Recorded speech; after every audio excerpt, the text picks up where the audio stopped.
This work by Stefano della Bella strongly appeals to me because it is a unique work of art. It's not a print like the others in multiples, but this is the only version of this image, which he drew in a sketchbook with pen and ink while he was in Rome.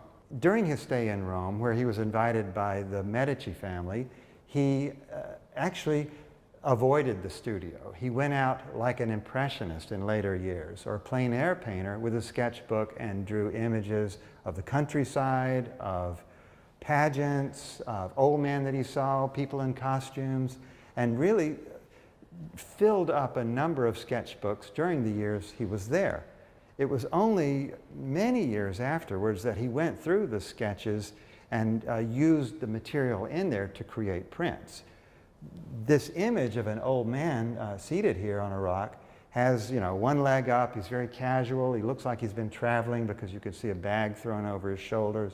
He's kind of staring into the distance where there might be other travelers there, or some stranger coming up to see him. But it's a life study. And the line work on it is very beautiful. It's drawn not with smudges of pencil and charcoal, but with pen and ink. You can see where the line is very dark and points, where he's just loaded up the pen into his inkwell. And other times, as the ink fades out and disappears, the line gets very, very delicate. We do know that later on he converted this image, or used a part of it for a later etching, where he has a larger composition that has this old man. Of course, in the process of printing, he's reversed, who seems to be conducting some sort of transaction with a sailor, a young sailor, and you can see ships in the background. But it's ripped right out of a page of the artist's sketchbook, and that's a rarity.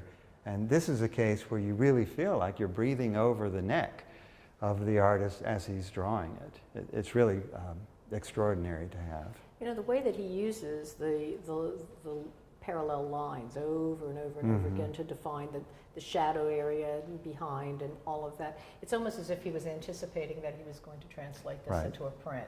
So it really has that kind of, you can see the mind working and how that translation is going to happen. And then again, in areas over here where it's just a very, very, very fine line, you can just see how he's really setting up distance from foreground in terms of that translation. So very different handling of line quality in both areas, which define the whole piece.